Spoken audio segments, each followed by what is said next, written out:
At the beginning of the movie, we see some scientists on Mars who are doing some experiments on the soil there. They are taking symbols from there, then they get a notification. That means there is a storm coming here and they have to go to their spaceship immediately. Now all those scientists started moving towards their spaceship. One of them astronaut who is a botanist when something hits him. He gets lost somewhere in the storm, and he left behind. All the scientists in this spaceship are trying hard to contact him, but it is not possible. And when they can't find him, they all think that maybe Mark is no longer in this world, so they leave there. But here we see in Mars that Mark is still alive. A rod has gone into his stomach. It hurts a lot while taking it out. He walks as fast as he can to the chamber that all the scientists have set up here for their shelter. He goes there and takes out the rod. But he was also quite worried about how he would contact the rest of the scientists. If there is no spaceship here, will he live on Mars for the rest of his life? He knew that the next project in this space, that is, the next spaceship planned, would be 4 years later, so 4 years is a long time. The food he has in this time period is not enough. He may die,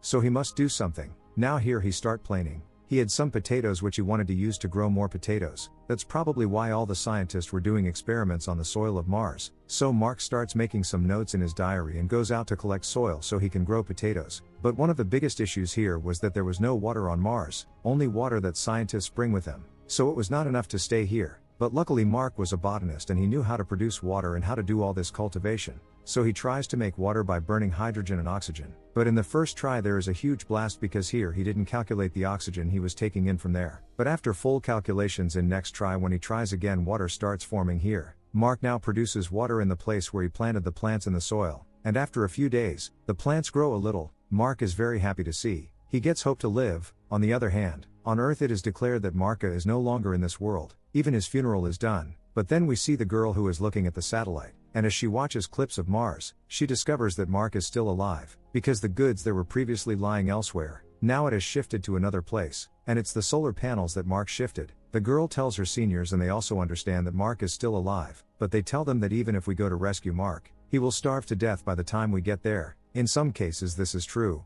On the other hand, Mark is looking for ways instead of worrying that the new project that will come in 4 years and where it will take 50 days to get there, and 70 days he has already been here. So it is better to reach that place than to stay here. But that place is 2,500 kilometers away from here, and the car he has is powered by solar panels and cannot travel more than 35 kilometers in a day. But still Mark has this last option. Then on Earth we see that they all decide to build a spaceship to send food and water to Mark, which will reach Mars in a whole year. But Mark had already grown a lot of potatoes there. But Mark knew that how long will he survive on potatoes? He had to make contact somehow. Mark goes to a place where there is a camera. It is a camera that can send pictures of Mars to Earth, and puts 3 boards there. On the middle board he writes, "Can you see me?" On the left side he writes no, and on the right side he writes yes. And when people on Earth see this, they move the camera to yes. So Mark is more than happy to say, "Thank goodness these people know I'm alive." And now he begins to speak to the Earth in code words. There, Mark is also told that food is being sent for him. So Mark asks that scientist, "I came here with them.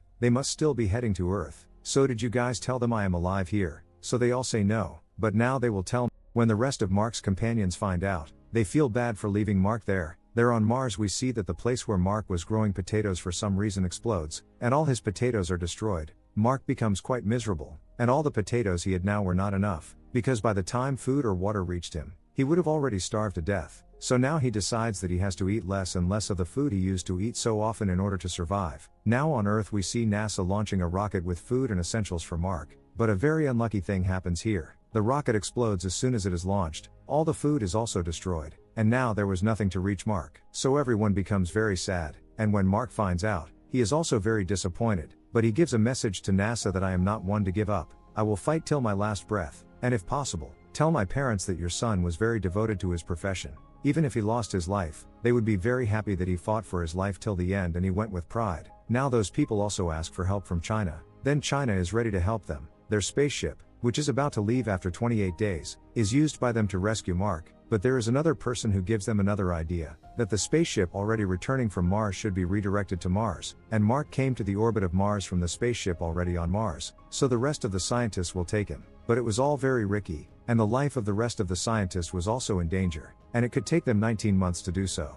That is, if they took Mark back to Earth. So that's why NASA forbids this idea. Here we see Mark who is busy on Mars, and he is still not giving up. He is quite brave. When NASA sees that the spaceship that was returning to Earth is heading back to Mars again, so they are quite shocked that we have not given orders for doing this. The real thing was that the same guy who had advised the plan requested these 5 scientists that you guys have to go and save Mark, because he was your team member, and if we find another way, it may take years, and you guys can reach him within a month. So NASA gets very angry, but China explains to them that it's a good thing when Mark is not giving up and the scientists are also going to save their partner by risking themselves. So who are we to stop? They also deliver food to them, and with the help of China, these people try their best to make it successful. Now Mark finds out that his colleagues are coming to get him, but their spaceships do not have enough fuel to reach in the orbiter of Mars, so he has to prepare his own spaceship and come to the orbiter of Mars, so that he can join his colleagues from there. So he starts preparing the ship, but it's so heavy that he wouldn't be able to travel out that fast unless Mark threw something out of it. So Mark starts doing that now. Now Mark leaves in this spaceship,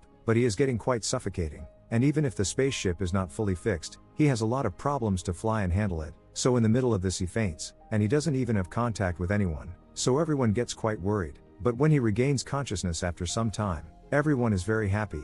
Many people on Earth were also quite worried about this mission, and they were praying for Mark and the rest for the scientists. But here comes another problem. Mark is not able to control the speed of the spaceship he is in, so he gets worried how his colleagues will catch him. So he says to his colleagues that do not worry, I have also made courage, and I will quickly control its speed and reach you guys. So the other scientists drop a part of their spaceship, whose air pressure slows down Mark's speedship. So finally these guys could catch Mark. Here we see the female commander of the spaceship. She is reaching from a moving chair with the help of a rope, but that rope falls short here. Here Mark is far away from them, so he tells them that I will make a hole in the spacesuit. Here Mark makes a hole in his spacesuit. This causes air to flow through his spacesuit and increase the pressure. With this pressure he changes his direction and starts moving, and finally he reaches the female commander. But then there is a movement and Mark's hand slips away from the female commander's hand, but the female commander quickly throws a rope at him, which the Mark grabs. Now finally Mark goes inside the spaceship, and everyone is much happier. Their mission was successful. Now we see that they all have finally landed on the Earth, and here Mark becomes the head of all scientists, and teach them how to protect themselves if they get stuck in space. Never give up, and with that the movie ends here.